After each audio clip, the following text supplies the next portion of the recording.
me tell viewers exactly what comes now. The other huge legal story, which is also in here, bad news for Donald Trump. I'm going to tell you everything you need to know right now about President Trump's own Department of Justice validating the origins, legally and constitutionally, of the Russia investigation. Now, remember, this is all about Donald Trump's famed plan and many, many tweets about investigating the investigators to find something wrong. Well, the DOJ watchdog unloading this 400-page report finding no evidence, quote, that political bias or improper motivation influenced the investigation.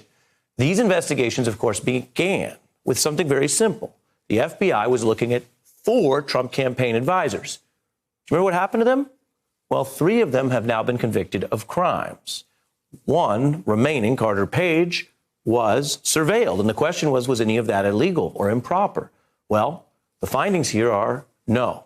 These 4 were legally investigated according to Donald Trump's own Justice Department.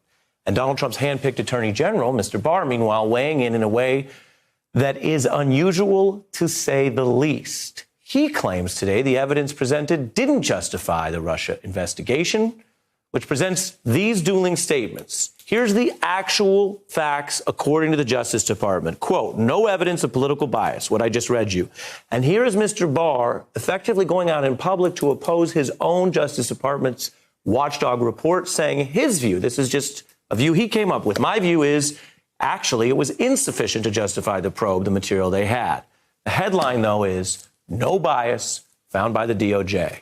A lot of people saying this is clearing not only the FBI, but senior leadership like then FBI Director James Comey, who actually came out blazing today as well, speaking on MSNBC late this afternoon to explain why he sees this as such good news. And we're joined also by someone connected to this, James Comey's own lawyer, David Kelly, who's the former U.S. attorney for the Southern District of New York. And as I always mention, once upon a time, my old boss. Thanks for coming in on a busy night. My pleasure. This is a very lengthy document. It is. I've gotten through a bunch of it. I haven't finished it. What does it say to you? What's the most important thing for people to understand? I think you summed it up really well. I'm not going to repeat that, but I'll go back and comment. Just at the conclusion of the hearing, the ranking member's comments was something along the lines of, without the Page part of the investigation, there's no Russia investigation. That couldn't be the biggest piece of baloney you've ever heard. You mentioned there were at least four different tentacles of a massive investigation that, frankly, the Bureau didn't want to have to do. They had to do it. And if we didn't do it, they didn't do it, we'd be sitting here and having hearings why they didn't, given what they were confronted with. Now, the Page aspect of it was ultimately it went nowhere. And so that often happens in wiretap And Mr. Page has sat at this table where you sit. And I said to him, it looks like this process resulted in them not finding anything wrong with you legally. That's how it's supposed to work. What does it mean here when the DOJ says some things could have been done better, policy, right, but nobody had bias or broke the law in how they conducted the probe? Well, it's very clear. They went through everybody's emails and texts and so forth. And despite what the president has said about it, there was no bias. There was no treason. And I'm a little surprised at the attorney general's comments about being insufficient evidence or no predication for the investigation. I'd like to see what his bar is, no pun intended, what his threshold is for conducting an investigation. It's always been fairly low, and it's going to be interesting to see if he's created a new threshold for when an investigation should begin, and whether or not his and John Durham's investigation meets that threshold. You mentioned Durham. I mean, this is a lot right here. A lot. Mr. Barr appears to have brought a tweet to a book fight with his own staff, with his own team. You worked at DOJ, obviously, at a senior level.